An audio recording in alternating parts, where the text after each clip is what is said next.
Samantala, 3 Pangasinense kabilang sa top-notchers sa katatapos na Certified Public Accountant Licensure Examination. Atin silang kilalanin sa report. Tinanghal na rank 1 sa katatapos lang na Certified Public Accountant Licensure Examination ang 20 anyos na si Mike Ronel Diwa Castro, tubong barangay Santa Teresa 1st, Lubao, Pampanga. Produkto ng Pampanga State University si Castro. Aminado si Castro na sa likod ng kanyang tagumpay ay mga gabing halos walang tulog, puno ng kaba, pagod. Pero para sa kanya, bawat sakripisyo ay may katapat na gantimpala. Ayon sa kanya, ang tunay na tagumpay ay hindi nasusukat sa taas ng marka, kundi sa taas ng pangarap at tibay ng loob.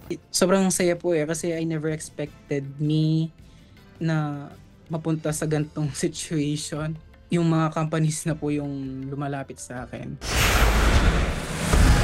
Pasok din bilang top-notchers ang 3 magkakaibigan mula sa Pangasinan. Rank 2 si Hana Katrina de Vera na mula sa Calasiao. Rank 6 si Erico Sambulasok na tubong Lingayen. At rank 8 naman si Sofia Marie Cancino na residente ng San Carlos City. Actually ngayon po parang hindi pa rin po ako makapaniwala. Na-reality na po kasi dati parang inimagine ko lang po yung sarili ko na makakapasa po ako and ngayon nakapasa na po and top-notcher pa po. Thankfully, tinulungan din naman ako ng Panginoon natin, syempre sa dasal na rin po, na gawin ko rin po yung best ko. Natulungan niya rin po ako na makapag-focus, na magkaroon ng disiplina. Very challenging and mahirap po talaga to na endeavor. Bilang tayo po yung magte-take ng exam, sa atin din po magsisimula yung maniwala tayo sa sarili natin. Ayon sa pamunuan ng paaralan, senior high school pa lang daw ang 3 ay nakitaan na ng malaking potensyal, lalo't consistent achiever din ang mga ito. Maliban sa kanila, pasado rin sa eksama ang 4 na po pa nilang mga kasama sa institusyon. Like ko sinasabi sa kanila na believe in the system.